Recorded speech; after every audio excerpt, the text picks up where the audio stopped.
and gentlemen, let's hear it.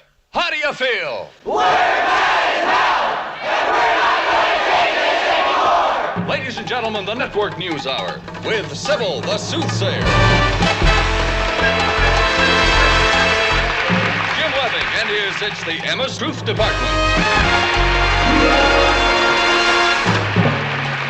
Miss Matahari and her skeletons in the closets.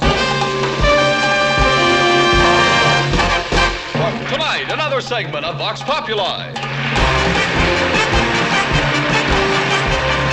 And starring the mad prophet of the airways, Howard Beale.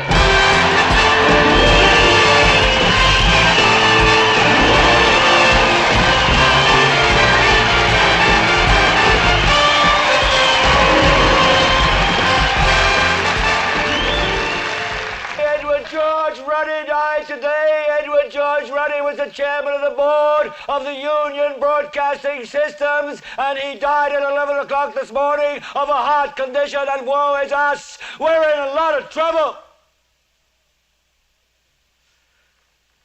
So, a rich little man with white hair died. What has that got to do with the price of rice, right?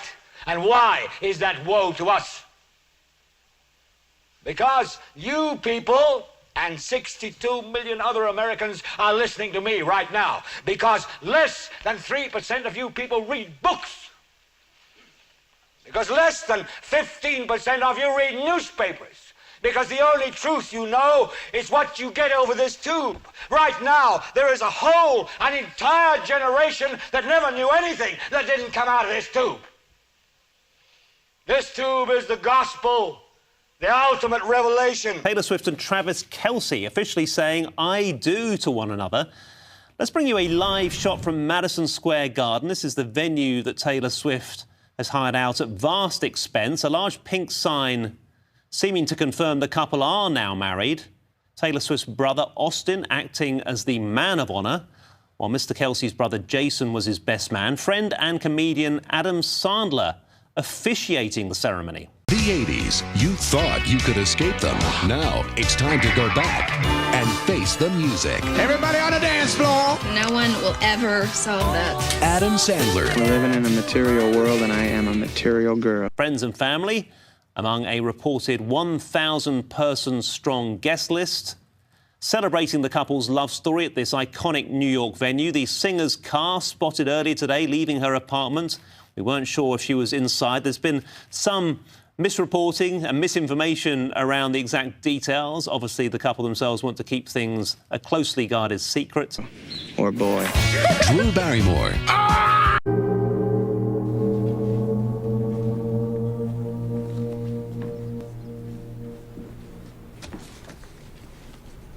Hello, Donnie.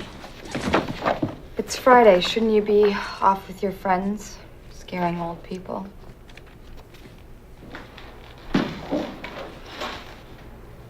What's going on? I don't know. It's a good question. You're so amazingly cute. Kind of like the Incredible Hulk, huh? The Wedding Singer. I said hip hop. I hip it to the hip hop. Rated PG-13. There are reports that an area of the arena was set up as a forest, complete with trees and a carpet that looked like grass. Celebrities were arriving at the venue as early as yesterday. There were some reports that they had maybe tied the knot in advance and today's events would just be a party, but it seems that actually it was all for a rehearsal dinner, just a practice run. We hope it all went smoothly for them.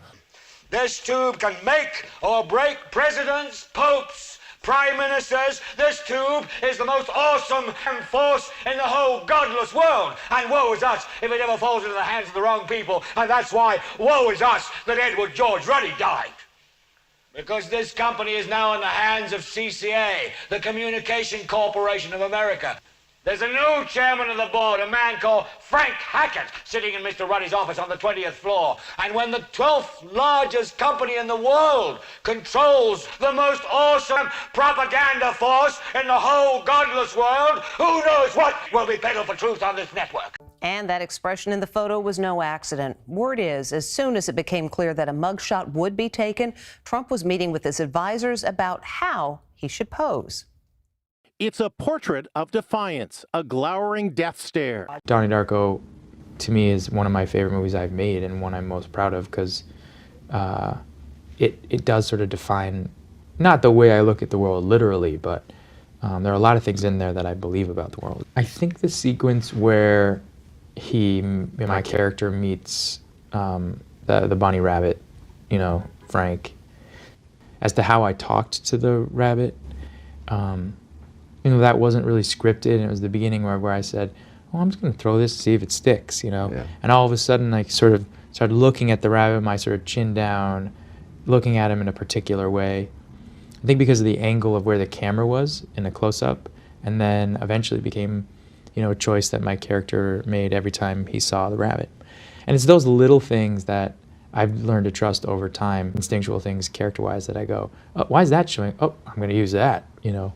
And that was the beginning of it, so that's why I love that scene the most. Donald Trump's historic mugshot is being seen around the world today. It seems to be a conscious effort to mimic this iconic 1941 portrait of Winston Churchill, known as the Roaring Lion photo. The New York Times says Trump's advisors have been planning and thinking about how Mr. Trump should look in his mugshot, what expression he should use. So you listen to me. Listen to me. Television is not the truth. Television is an amusement park. Television is a circus, a carnival, a traveling troupe of acrobats, storytellers, dancers, singers, jugglers, sideshow freaks, lion tamers, and football players. Ladies and gentlemen, children of all ages, step right up. Tonight we're not just watching a show. We're stepping into the ring of history itself. For more than 2.5 centuries, the circus has made the impossible look easy and the ordinary feel magical. It has survived empires, wars, television, and changing tastes. But where did it really begin? From the blood-soaked arenas of ancient Rome to the glittering big tops of the 19th century, and the breathtaking theatrical spectacles that thrill millions today, this is the complete, spectacular story of the world's circus. I previously made a video about how Birdman managed to film in a crowded Times Square without shutting it down, since closing the area would have been far too expensive for the production. But what if they did have the budget? Well, for the film Vanilla Sky, they did.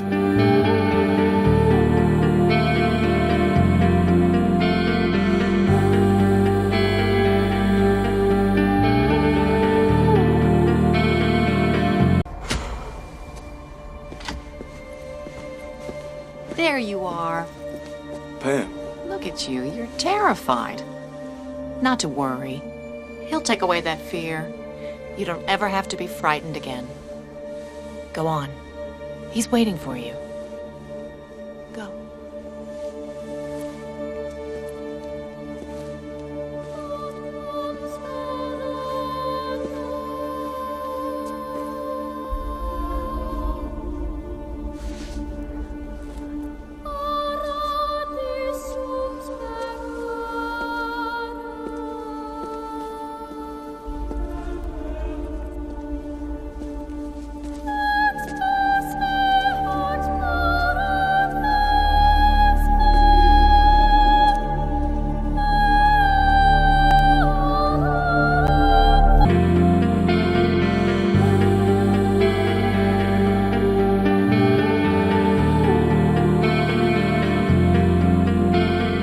On the morning of November 12, 2000, between 5 a.m. and 8 a.m., the NYPD halted all traffic and pedestrian access so the crew could film an empty Times Square. That brief window cost Paramount Pictures a staggering $1 million, paid directly to the city of New York. To this day, it remains one of the rare occasions in cinematic history when Times Square was completely shut down for a movie.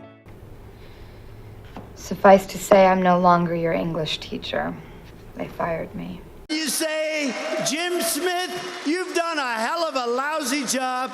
You're late and you don't treat our vets right. Jim, I'm sorry, you're fired. Get out of here. Right? Like the only good teacher here. Thank you. What's cellar door?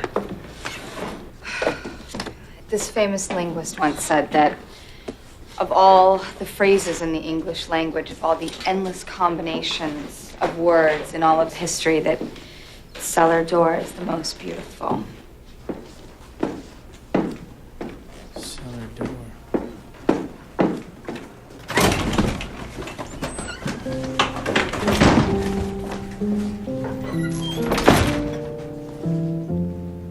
A sex scandal that has morphed into criminal charges for former President Donald Trump has Nevada's fingerprints all over it.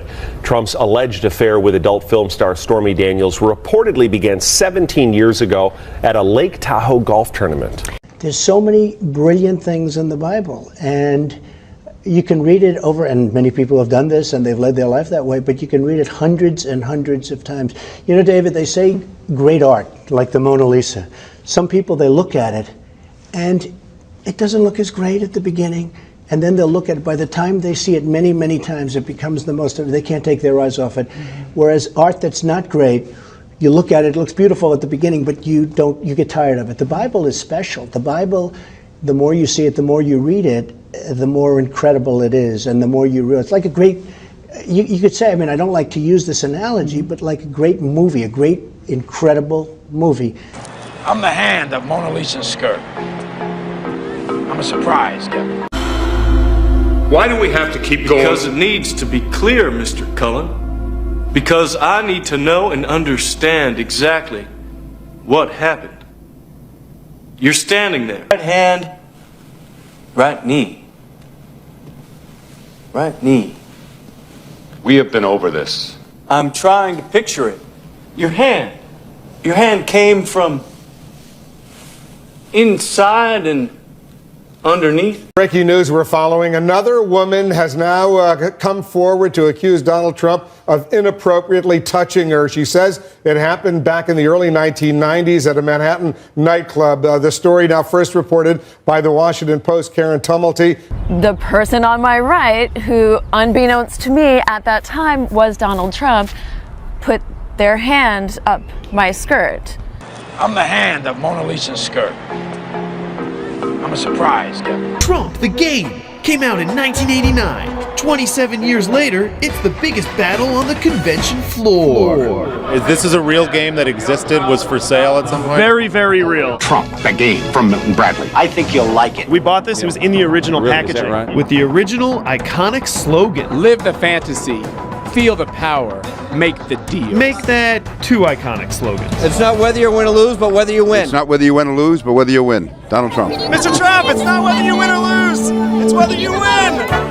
Have you played it? Eric told me he's played it.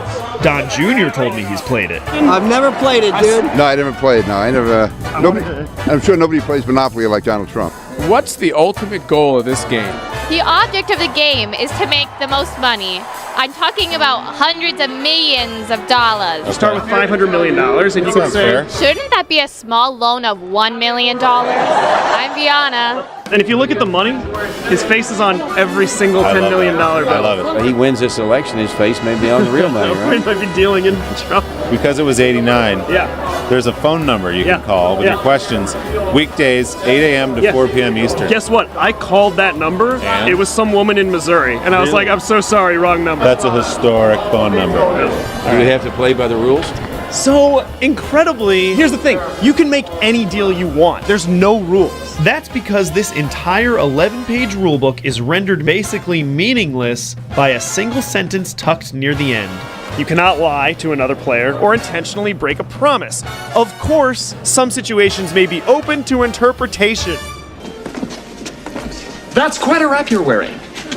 Perhaps I could get you some fluffy new slippers made from the heads of innocent and defenseless baby seals. Who is this ghastly man? Ace Ventura, pet detective. And you must be the Monopoly guy. Hey, thanks for the free parking. Another activist, McGuire. Activist, yes. Activist, yes. Mr. Ventura, there's nothing wrong with enjoying the fruits of nature. You should try it sometime. Alrighty then. You know something?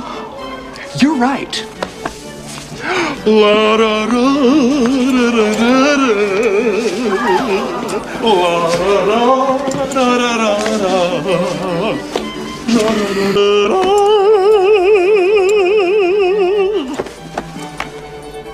Do not pass go. What's this? What's this?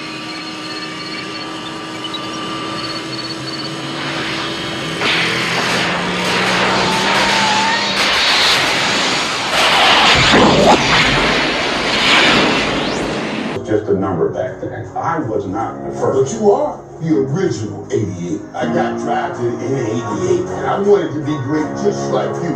So for me, it had to be 88. I wanted to break every record. 88 is the only number. I didn't know my show with it. I wanted to blaze my own trail. But Michael? Yeah. He told me that's what 88 That's is. what 88 is. We are the 88 Club.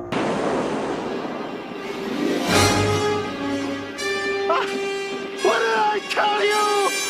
88 miles per hour!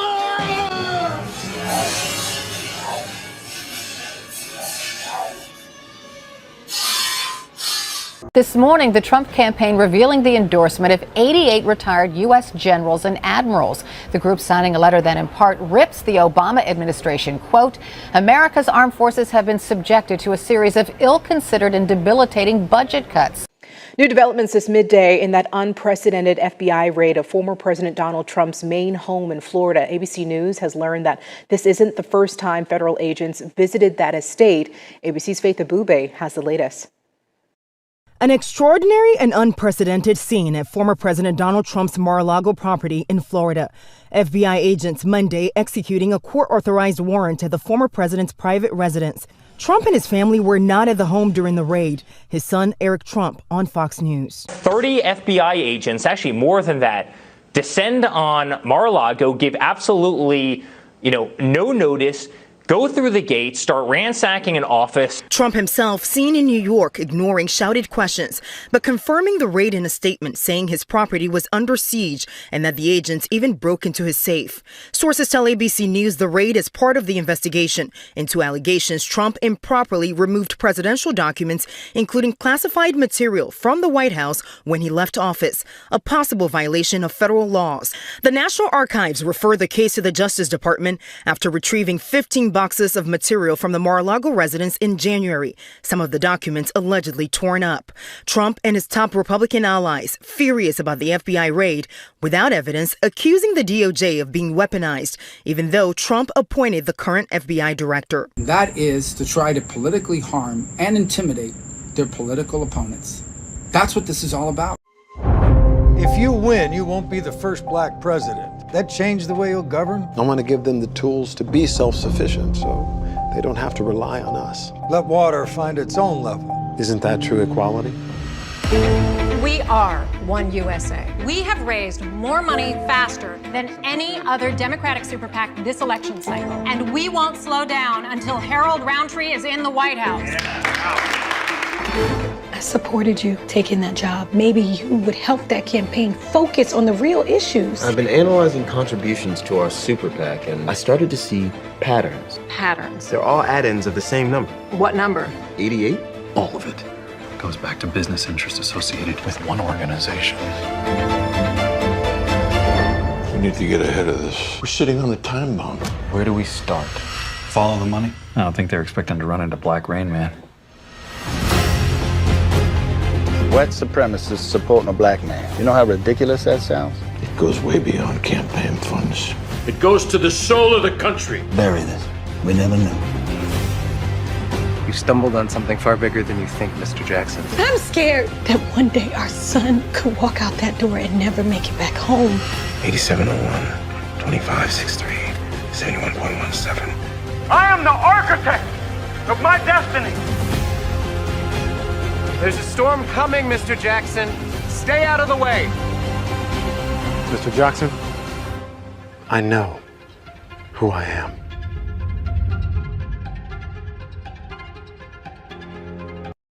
Here, we have just gotten word former President Donald Trump has been indicted by a grand jury in New York. Trump was under investigation by the DA's office for his alleged hush money payment to adult film star Stormy Daniels during the 2016 campaign.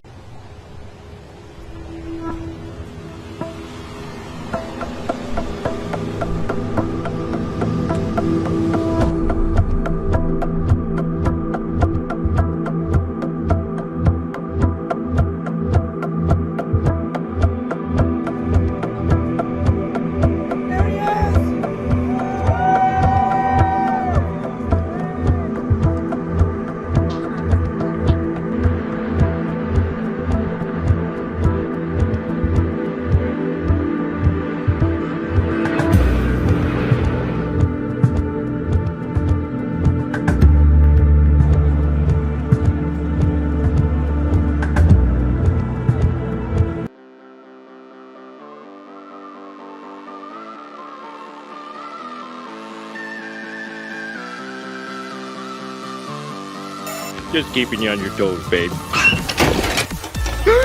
239 pounds! Oh, I'm a blip. Why are all the good things so tasty? Release the following health information. Vitals as follows. Age 71 years and 7 months at the time of the exam. Height 75 inches. Weight 239 pounds. Resting heart rate 68. Weight 239 pounds.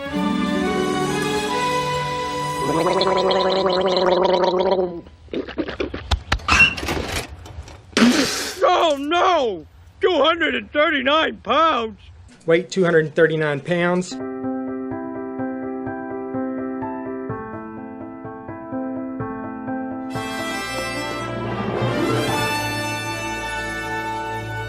You can do it, old boy. Yes, I can. Yes, we can. Yes, we can. Yes, we can. Yes, we can. Yes, we can. Yes, we can. Yes, we can. Thank you, say. Thank you, say. Thank you, say. The water of life shall proceed forth from the throne of the Lamb, and the day of the Lord shall be a...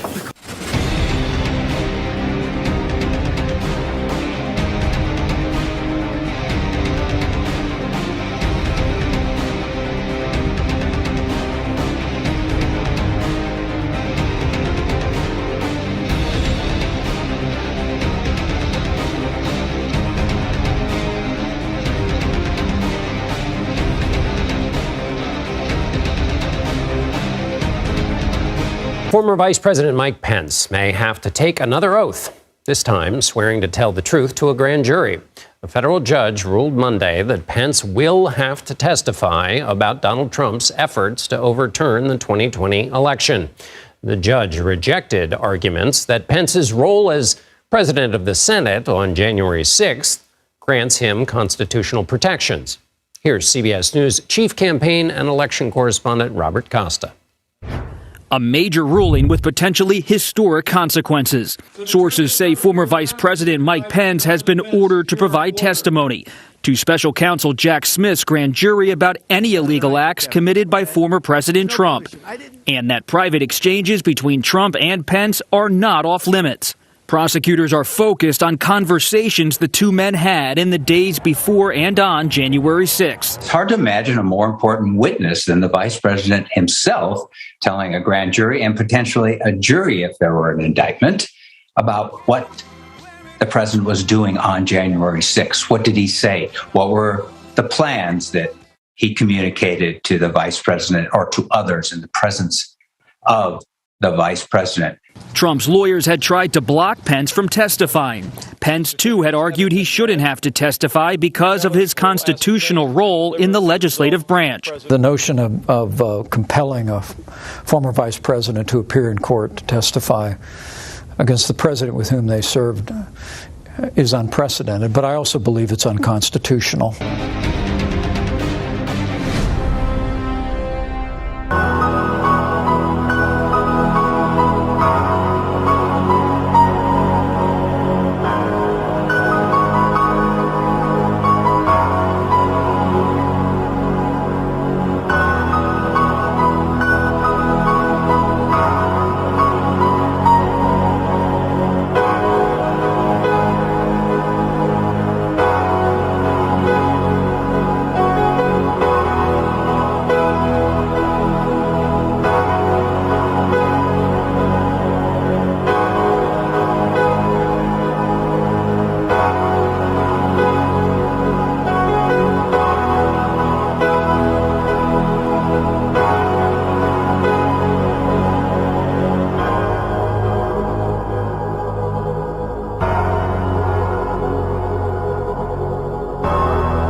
to sacrifice your queen to checkmate your opponent. Start with pawn to e4. Black responds pawn to e5.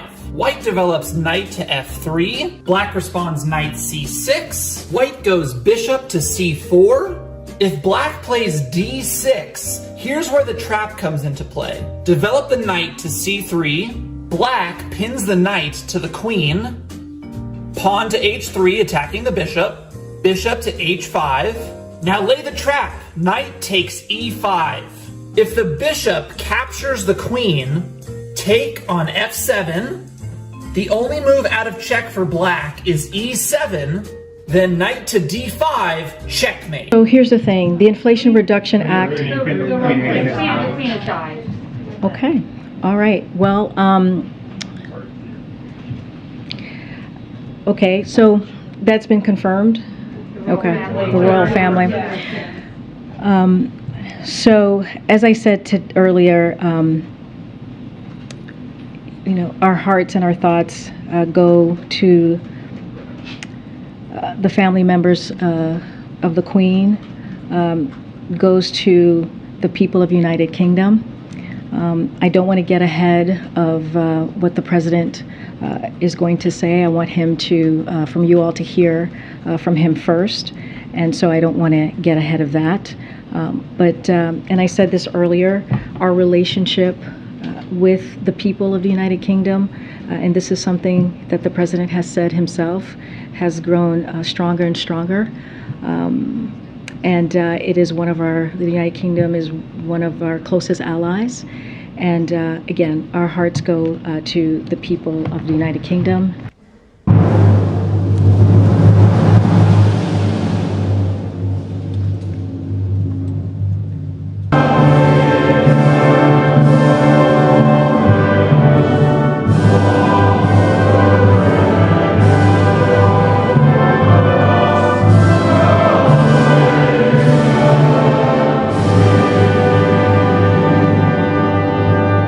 Afternoon in June, the Queen is showing me around her private gardens at Buckingham Palace. But even here, we can't entirely escape the outside world. Why do we always go round and round when we want to talk?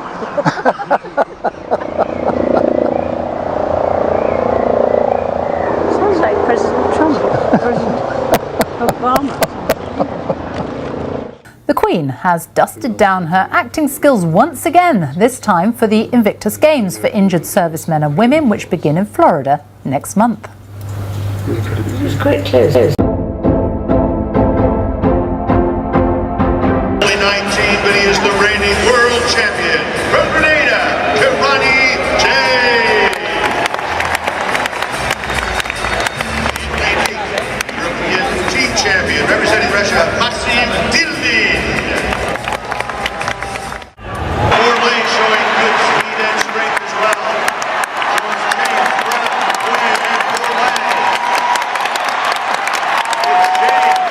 Bourlain, and Bourlain. It's James Brown, Bourlain, and McQuaid. James Brown, Bourlain, McQuaid,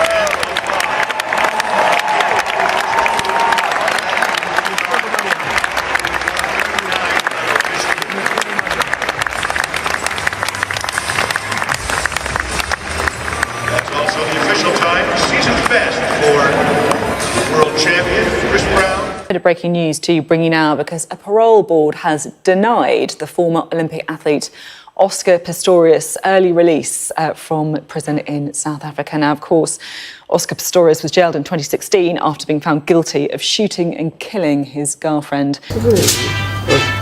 Message? Yeah, from Michelle. How very amusing. So you like to watch it together? Yes. Let's have a look. Hey, Prince Harry, remember when you told us to bring it at the Invictus Games? Careful what you wish for. Boom. Oh, really? Please. Boom. What was announced last night was also very unprecedented. And as an American, it's very troubling to me to see the leader of the opposition party be indicted. And I think that shows, obviously, the fear that the Democrats have of Trump and the political strength that he has.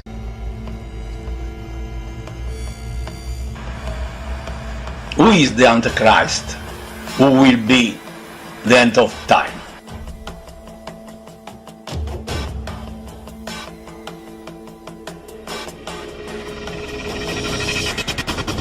President Trump issued 26 new pardons on Wednesday evening. The list includes longtime ally Roger Stone, former campaign chairman Paul Manafort, and Charles Kushner. He's the father of Mr. Trump's White House senior advisor and son-in-law, Jared Kushner. He pleaded guilty to tax evasion and witness tampering in the early 2000s.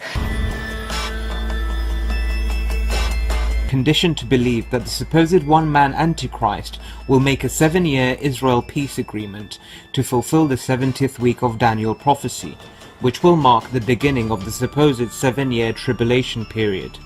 Most believe that they will be raptured out after the peace agreement takes place, so it sets up the narrative of a fake rapture scenario where people may be tricked into believing that they have been left behind.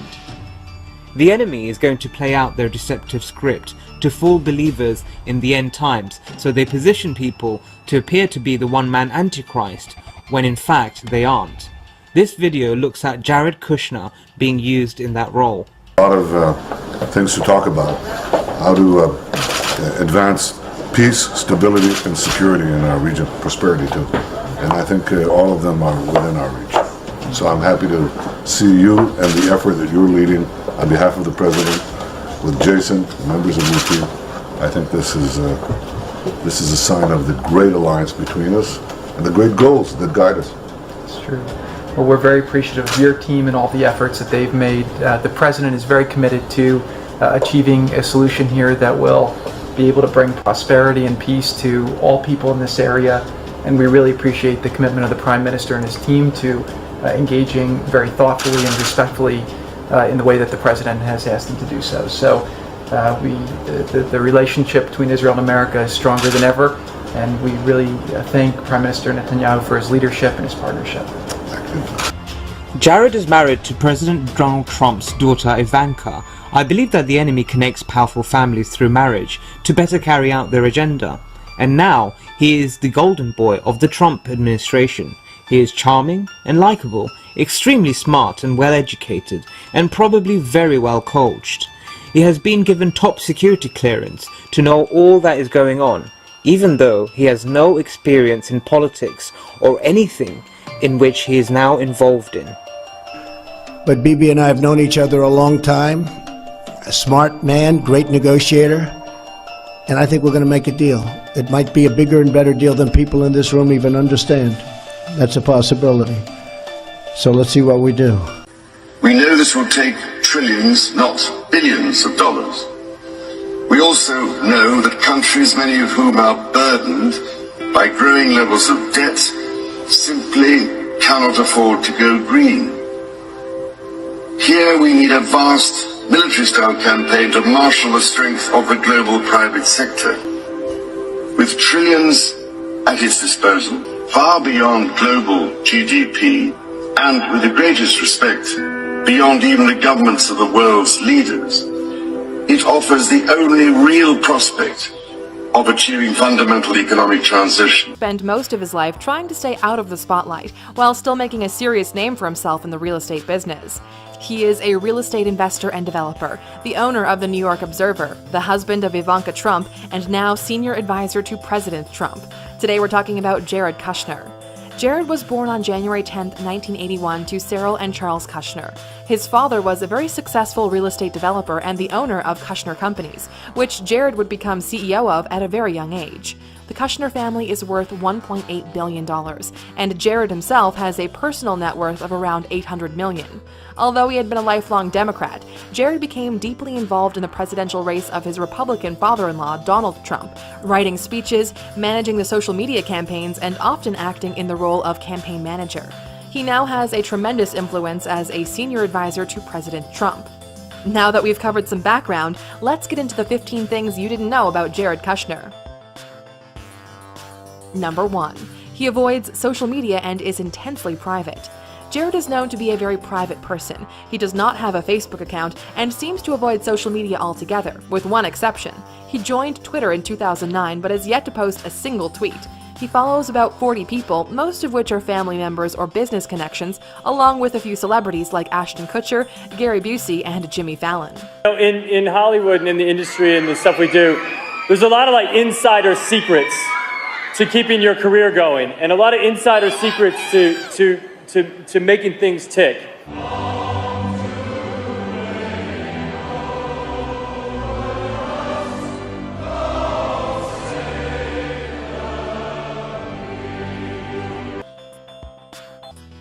Number 2. He tried to buy the Los Angeles Dodgers. At the age of 31, Jared attempted to become the youngest owner in Major League Baseball by putting in a bid on the Los Angeles Dodgers. The team was ultimately sold to an investment group that included former Los Angeles Lakers player Magic Johnson for over $2 billion back in 2012, which made it the largest sale for a professional sports team up to that point. Number 3. His father's legal troubles made him abandon his career goal of becoming a prosecutor. Jared earned a law degree as well as a master's degree in business administration from New York University in 2007. He had plans to become a prosecutor, but his father's arrest and prison sentence changed his mind. Jared's father, Charles, pled guilty to making false statements to the FEC, witness tampering, and tax evasion. After seeing how the prosecutor handled the case, Jared said he didn't think he could cause that kind of pain to families. The prosecutor who sent his dad to prison was actually New Jersey Governor and former presidential candidate Chris Christie.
I just want to say, in addition to the 2 governors and the mayor, the chairman, most of all, I just want to say thanks to the iron workers, all the people who were involved in this. Unbelievable. But we couldn't be prouder of you. That is what the American spirit's all about. Congratulations.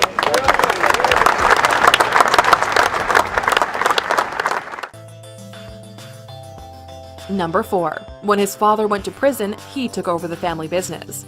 Jared took over the family business much sooner than expected when his father was sentenced to jail time. He became the CEO of Kushner Companies in 2008 at the age of 27 and was immediately faced with the crash of the U.S. economy, which his real estate business was greatly affected by. He kept the company afloat and made several notable real estate purchases, including 50% of the Times Square building for $295 million back in 2015. Number 5. He facilitated the most expensive single-building purchase in New York City's history. In 2007, the Kushners bought the office building located at 666 Fifth Avenue in Manhattan for $1.8 billion, paying $1,200 per square foot for the New York City building. This made it the most expensive single-building transaction up to that point in New York City's history. Jared was the one that signed the contract to buy the property. After the economy crashed in 2008, it was reported that Kushner lost at least $90 million on the deal. The Kushner Company is currently planning to replace the building bought with a $12 billion skyscraper. Number 6. He once broke up with Ivanka because of his parents. Jared and Ivanka went on their first date in 2007, and the relationship quickly became serious. Ivanka says Jared was the first boyfriend she ever brought home to her parents, and Donald Trump warmed up to him pretty quickly. But it was a different story when it came to Ivanka and his parents. They reportedly were very opposed to the relationship because Ivanka was not Jewish, and this was the primary reason the couple broke up in 2008. Wendy Deng, who was Rupert Murdoch's wife at the time, brought the two back together by inviting them for a weekend on her and Rupert's yacht, without telling them the other would be there. And the plan seemed to work perfectly. Ivanka agreed to convert to Judaism, and the two were married in 2009. When President Trump first called upon you to advance his efforts to bring peace to the Middle East, all the experts, the so-called experts, belittle your appointment. By the way, I ask you, don't take it personally, they do it to me too. Now you can say, I can say, how wrong these naysayers were. You can be proud of your contribution to normalizing Israel's relations with the Arab and Muslim worlds and for peace in the Middle East.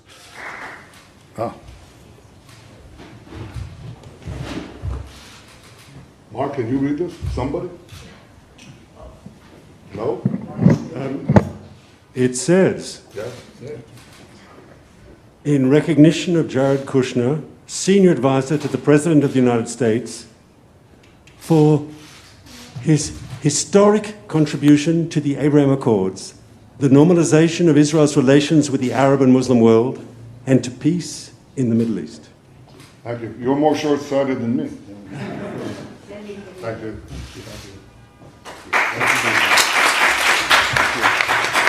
Tomorrow, we will very proudly advance the Abraham Accords with the first direct commercial flight on El Al from Israel to Morocco.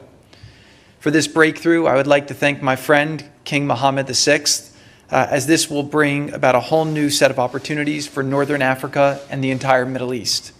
To create a lasting and sustainable peace, any deal made must leave all people more secure, free to worship how they choose, and with sustainable opportunity for economic development and prosperity.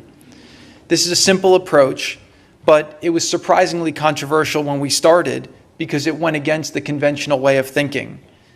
After 4 years of intense efforts and learnings, I feel even more conviction that it is the key to continued success, and there is much more success to be had in the future. Peace and security. The lesson of history is that peace and security do not come easily. Peace and stability that people on all sides long for.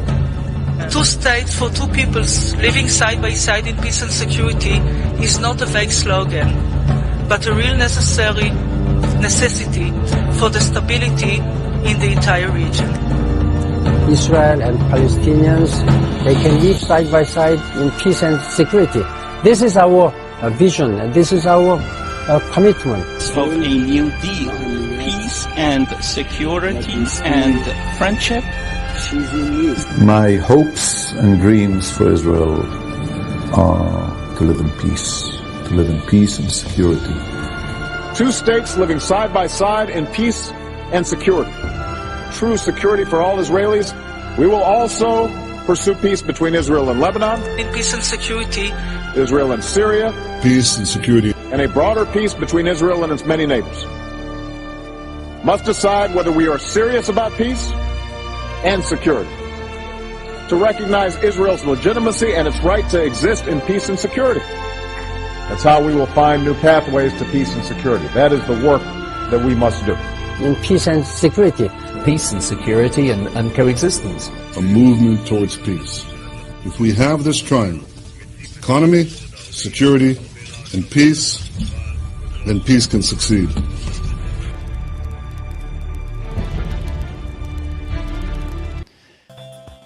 Number 7. He designed his wife Ivanka's wedding ring.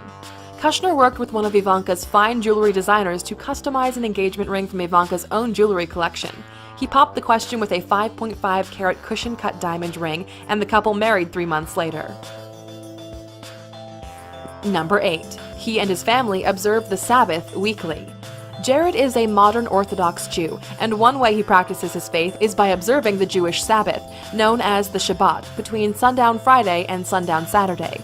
During this time, his family refrains from using cell phones, email, internet, and TV, and are not permitted to travel except by walking. Jared and Ivanka had to receive a special dispensation from their rabbi to travel by car during President Trump's inauguration, and they also received another dispensation to travel by plane to Saudi Arabia in May of 2017 to accompany the president on his international trip. Joining me now is Professor Emeritus Hillel Weiss from Bar-Ilan University. He's a professor of Hebrew literature, lawyer, and an activist that promotes the rebuilding of a third Jewish temple in Jerusalem. Now, that, of course, is a very controversial position, since that is also the site of the third most important Muslim holy site, the Al-Aqsa Mosque. Professor Weiss, great to have you on the show. First, tell me a little bit about this initiative that you are going to, it's just happening this month in September.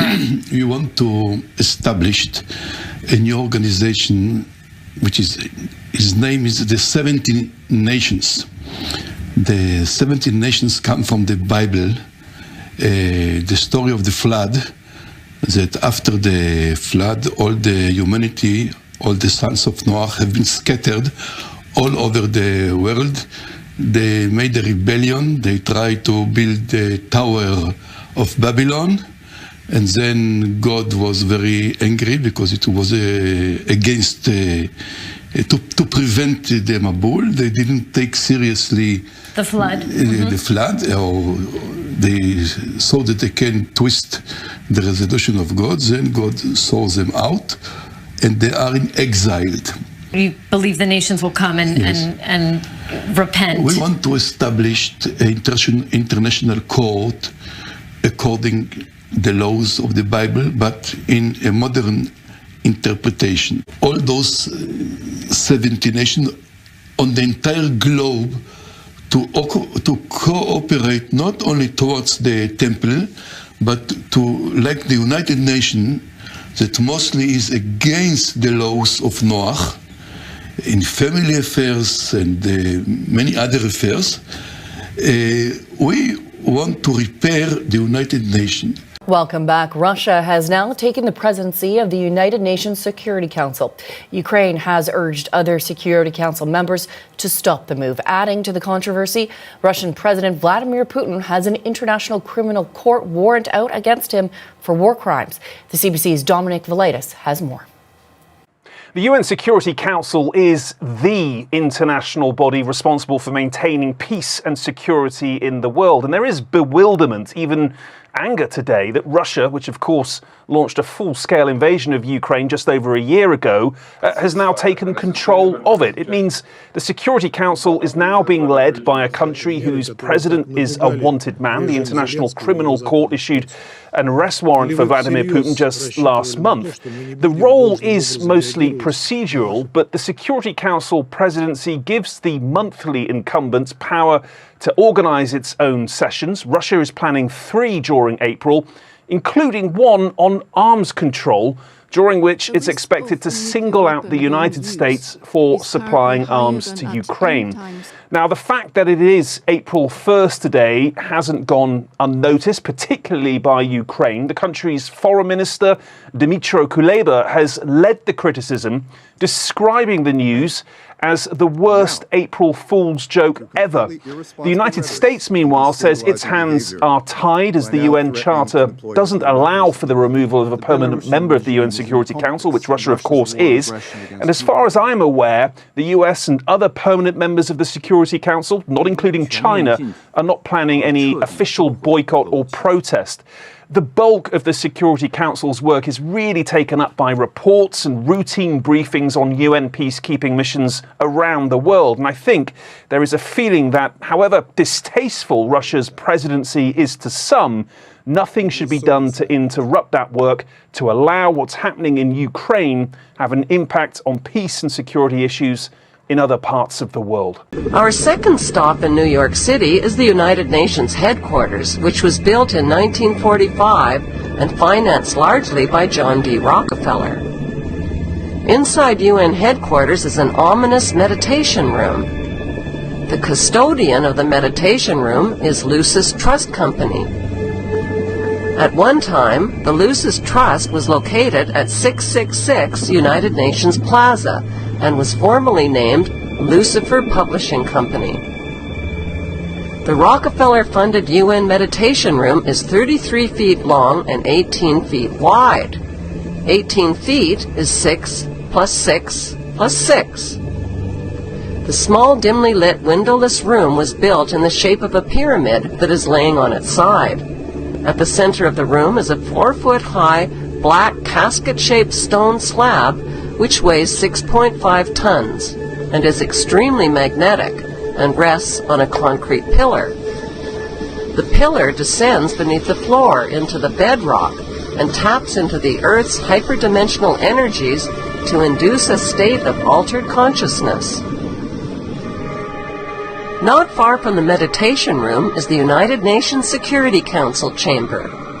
This is the emergency room of the UN, where the world leaders meet when there is a threat to peace. They decide the fate of nations. Even though Israel has over 200 uninspected nuclear weapons and has violated dozens of resolutions, no sanctions are ever imposed because of the United States' veto powers. Notice the giant mural that towers over the Security Council room. The central focus of the UN mural is the phoenix bird that has risen. The phoenix bird is a symbol of Lucifer. Egyptians believed that the phoenix symbolized a god who rose to heaven in the form of a morning star like Lucifer after his fire immolation of death and rebirth. Notice that the phoenix bird is not standing above his own ashes. He is standing above his old skin. Like a snake, he has shed his old skin and is revealing himself as God at the center of the mural. At the top left, there is a church steeple without a cross. The missing cross symbolizes the death of Christianity. Below, a woman receives the rays of the sun god, while the man in front of her plays Pan's flute. To their right are two pyramid symbols and people joined together by a long blue serpent-like claw. Below the risen phoenix, a sword is driven through a dragon beast. This represents the killing of old beliefs and religions that depicted Lucifer as a beast. The New World religion worships him as beautiful. Behind the phoenix, the ghostly figures of the walking dead are stepping into a void. They symbolize depopulation.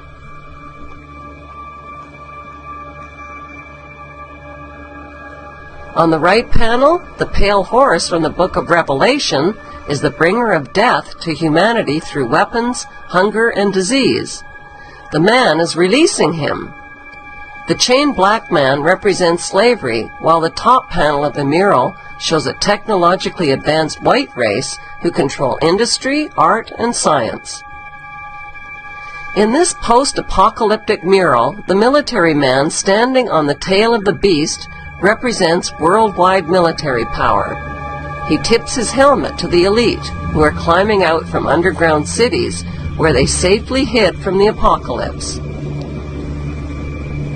In the main oval panel above the phoenix bird, a woman is holding flowers. She is the bride in a wedding ceremony. Who are these newlyweds that are kneeling submissively beneath the serpent in the overhead tree? Could the newlyweds symbolize William and Kate? The serpent in human form is tempting the little girl Eve, who accepts the apple. On the right side of the top panel, a reptilian green creature with scaly skin is dancing with a naked woman while musicians entertain him. The general message of the UN's Phoenix Rising mural is that humanity is stepping into a new Luciferic reality. Beneath this disturbingly prophetic mural, world leaders make global decisions that affect the lives of nearly 7 billion people.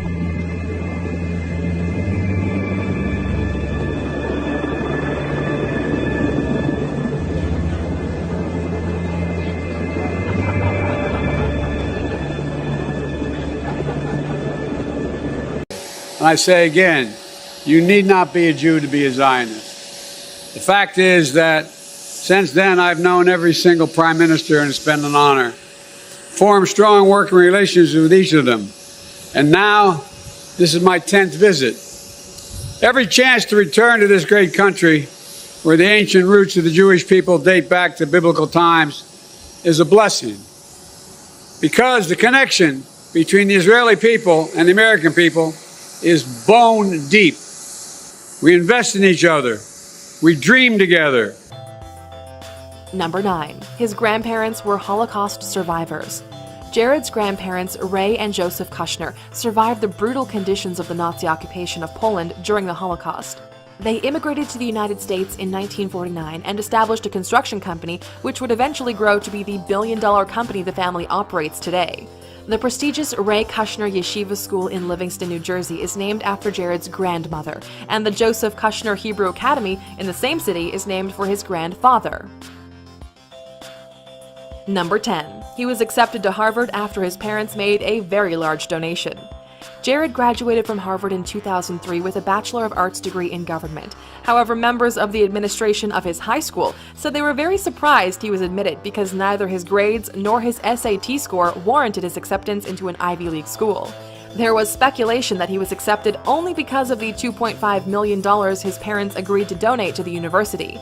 This was the subject of a book written by Daniel Golden called The Price of Admission, which focused on unfair admission practices of elite universities favoring the wealthy and famous.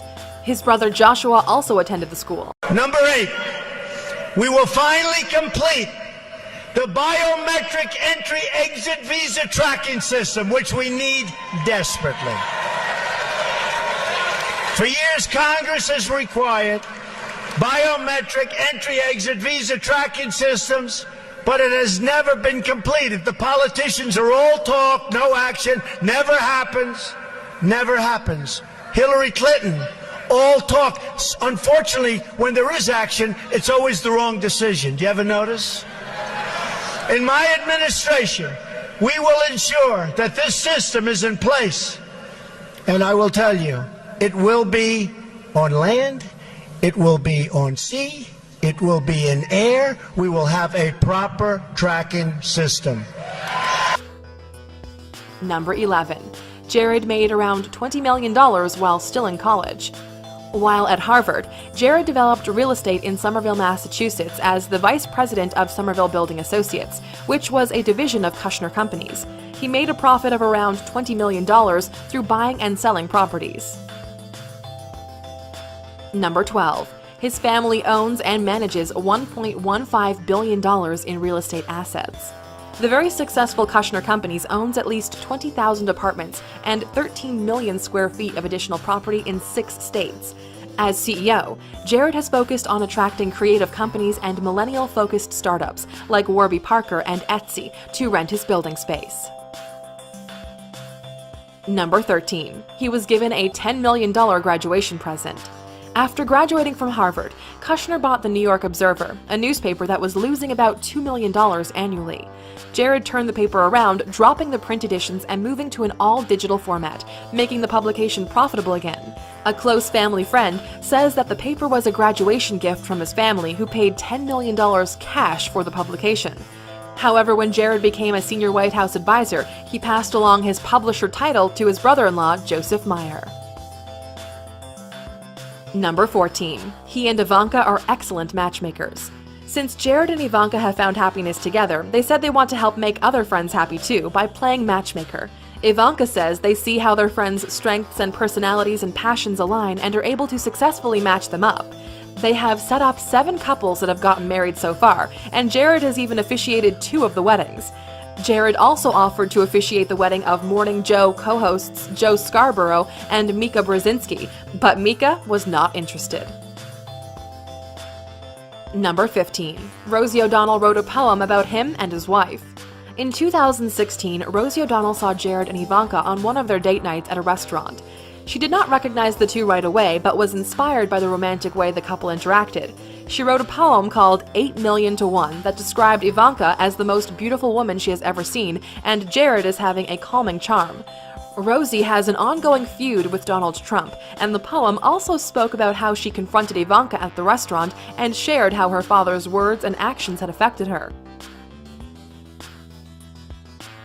Now that you know a little bit more about Jared, do you think he is an impressive businessman or was just lucky to be born into a successful family? When I got fired, birds stopped singing. Since I was fired, flowers don't smell at all.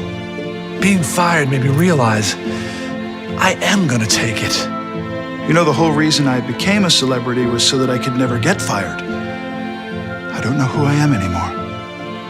I can still make things disappear. If I brought them back, would it even matter? Since I've been fired, I've lost my will to argue. I've been so down, I've written like 24 country songs. I haven't been able to look at myself in the mirror as much.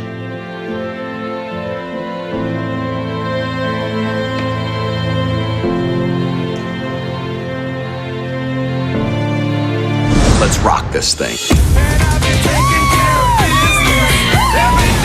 Who is the most disrespectful person sitting in this room right now? I'm a grown woman. I run a company. I run half of the West Coast. Talk to me like I'm 4 years old. Did you guys get that? She runs a company half of the West Coast.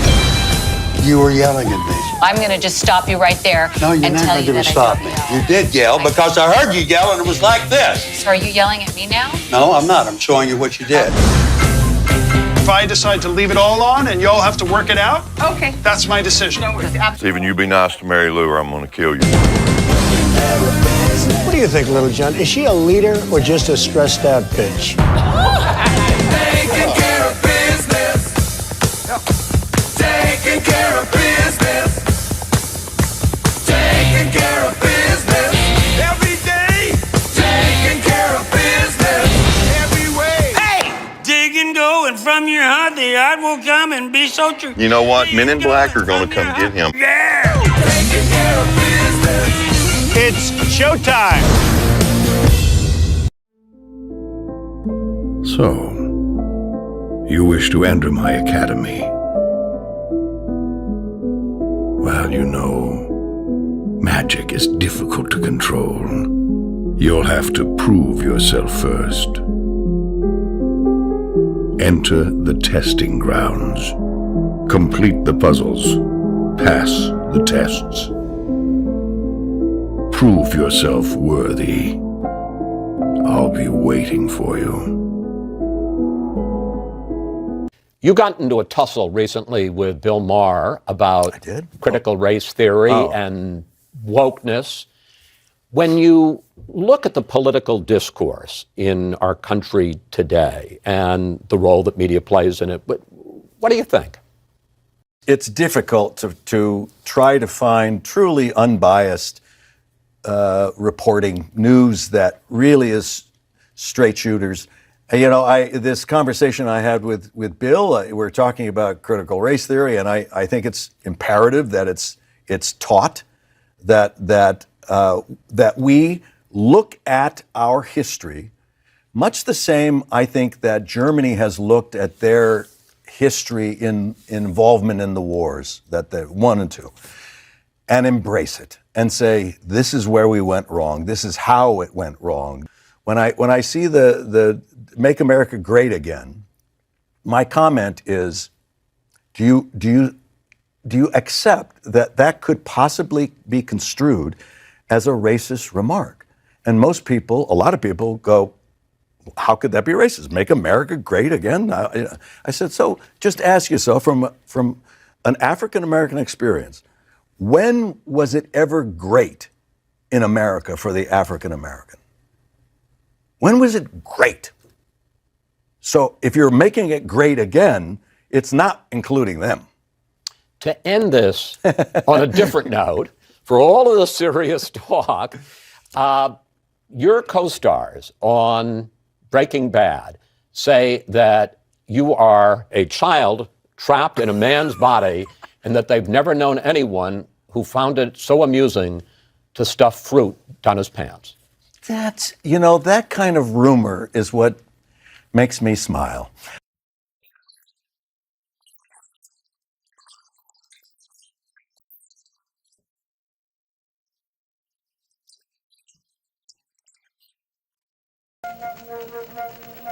My spiritual path is thelema. Thelema is a Greek word meaning will. And a thelemite is anyone, really, the generic thelemite is anyone who seeks to find their true will in life and then proceed to do it. In literature of today, in the modern spiritual movements and such, when somebody says the word thelema, they're most likely referring to the philosophy and the works of Aleister Crowley. A man of many faces, Crowley excelled at most things he turned his attention to. He was an accomplished mountain climber, poet, chess player, and writer. What he chose to focus his extraordinary talents on was a spiritual awakening for himself and all humanity. Let's take a look at the symbology of the Magus card today from the Thoth Tarot deck. Below the Magus we see the cynocephalous ape, who is associated with Thoth. He is also known as the ape of Thoth, and he represents the distortion of truth that is inherent in form, or in this case the speech of the Magus. Truth is distorted through the personality of the one trying to represent it. Perfection is only in spirit. However, in the Egyptian Book of the Dead, the Cynocephalous ape is depicted as the highly intelligent companion of Thoth, who assists him in the weighing of the heart in the Hall of Judgment. The ape raises his fist in the air, alluding to the letter Kaf, which means fist, and the trump fortune, where the Cynocephalous ape represents the alchemical Mercury.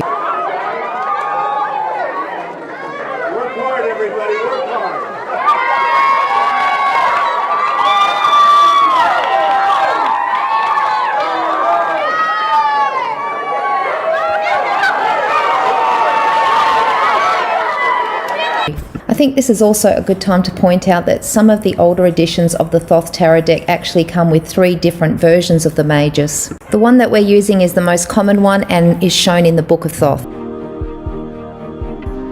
At times, his unique message bred misunderstanding and contempt. His detractors denounced him as a Satanist, a drug addict, and a sex maniac. Clearly for some, Aleister Crowley was, and still is, dangerous man. Aleister Crowley was an eccentric, genius, holy man. He considered himself, and many other people consider him, a prophet of a new age, of a new aeon. And he had an incredibly good sense of humor, but an incredibly bad sense of timing. He didn't always know when people didn't get the joke, and he also didn't always know when people didn't understand his genius. All right, Crowley, let's not waste our breath on formalities. At once, sir. Such a lovely boy. What do you want, Crowley? I want your soul, of course. That is, my master wants it. Do it yours. Give me my sister. You're a businessman, Mr. Wayne. You know that saying something doesn't make it so. I'll need a contract, inked in your blood. Oh, please spare me this spillage. I don't believe in Satan. Oh, you're modern, rational, well-educated, a civilized man of peace and moderation. Of course you don't believe in Satan, but that doesn't matter. Satan believes in you. Cute. It's you he wants. Your spiritual essence, not your company. Aleister is just a very wise and loving man. A teacher. In exchange for my sister's liberty, I have to sell... I have to sell my soul to the devil. Precisely. You get my master's eternal friendship. You're a smart businessman, Mr. Wayne. Think of that. Think of the power you'll have. I have power now, you fool. I could buy and sell the likes of you. See now, there's the beast inside of you. And they had a king over them, which is the angel of the bottomless pit, whose name in the Hebrew tongue is Abaddon, but in the Greek tongue hath his name Apollyon. All right, we are continuing to follow that breaking news of a roof collapse in Belvedere. Let's go to Jenna Barnes, who just arrived on the scene. Jenna, what can you tell us? You can see the marquee just hanging down. There's rubble in the road here. And again, fire trucks and ambulances pretty much as far as the eye can see. We also have people who were attending this concert. We have concerned neighbors all gathering here waiting for more information about exactly what happened. But we do know there was a concert going on at the time of this roof collapse. A Facebook post from the Apollo Theater announcing tonight's concert said the doors were scheduled to open here at 6 o'clock. The big headliner was a metal band called Morbid Angel, with a few opening acts scheduled to go on earlier than that. The National Weather Service issued a tornado warning for Belvedere at 7:23 tonight. We saw the first damage report come in here just before 8. It's unclear right now if a tornado caused this damage, or if it was a severe storm with high winds. The result, regardless, is destruction. And we know there are reports of injuries. There's a report that the coroner is here on the scene. We're awaiting an update from police on just how many people were hurt. They are clearly still here investigating, trying to help people. It's still a very active scene. So as soon as we learn more from them, we will come back to you with an update. For now, we're live in Belvedere. Jenna Barnes, WGN News. A son's heart left shattered, recounting the final moments he spent with his father, Fred Livingston Jr., before he was crushed under heavy bricks and debris. Yeah, it happened so fast, man. They did raise me since I was 2 years old. The 50-year-old was inside Belvedere's Apollo Theater during a Friday night heavy metal concert when the roof collapsed as a devastating storm rolled through. I just remember seeing all these people just start lifting the roof off other people and just trying to pull people out, and seeing somebody, not moving, getting pulled out is terrifying. And outside, high winds tearing down the theater's marquee with bricks littering the street. This doorbell video recording the storm as it tore through the area. The National Weather Service confirming it was an EF1 tornado traveling nearly 28 miles through 3 different counties. If I didn't get to that door and grab the handle, I would have been gone. Band members spending the day moving out their equipment that was left overnight, as crews cleared out the debris from the now condemned Apollo Theater. It's just devastating. We can't believe, of all people, why him? A decades-old building, now the site of pain, heartache, and unthinkable loss. Having him gone was a total shock, knowing that he was the only one in the fatalities out of 260 people. Officials say more than 40 concert goers were hurt, some of them still in the hospital with critical injuries. For the box empty. 2 years, 3 months, and 9 days.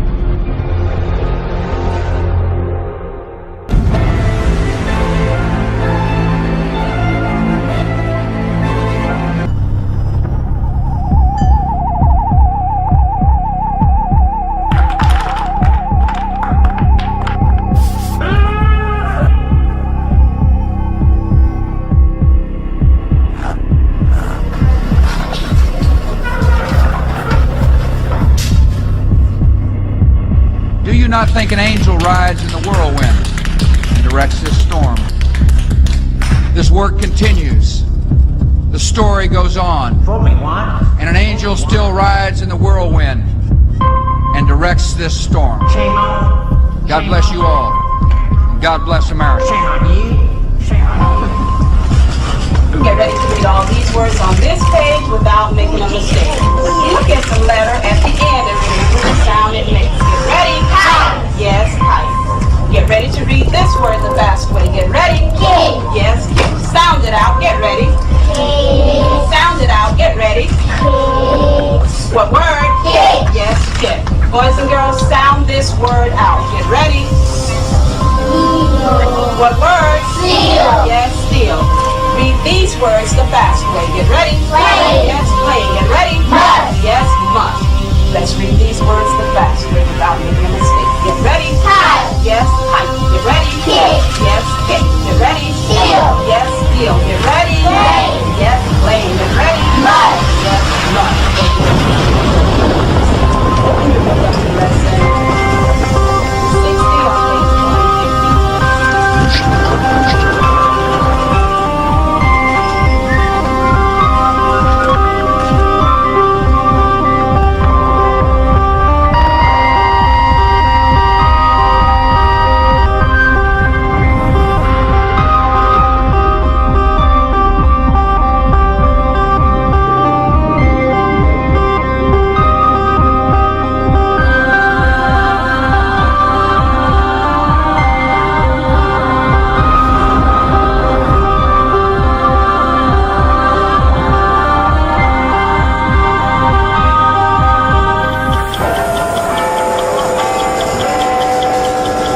don't never see it coming.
know these things are coming, but we don't fixate on them all the time. What we do is we want to keep our focus on Christ. When you're not fearful and you find your place in Christ, Psalm 91 is a great prayer of protection for the Christian believer, that if you claim that scripture for yourself and dwell in the hiding place of Jesus Christ, he will protect you. There's promises in that scripture for you. Just lean on Christ, surrender to Christ, believe that Christ and everything he says he means, and they're all promises that you can take to the bank. And we will persevere and stand in this time. It's the greatest time to be alive. It's the greatest time to be witnessing the return of Jesus Christ. It's the greatest time in human history. We're going to see stuff that is beyond amazement, and we're going to see the destruction of the beast system once and for all. I'm looking forward to just fellowshipping with Christ and my fellow believers in Christ during this period of time for whatever he has in store for me.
tribulation on every side, but I know all that. They call him Jesus, and he covered me in his blood. He opened up my eyes, showed me how to walk in his loving kindness. He gave me his book of life, told me, child, I'm always by your side. You just call me when you need me, in the morning or late in the midnight hour. Fall down on your knees, say a sincere prayer to me. Call on Jesus when there's trouble on every hand. Call on the name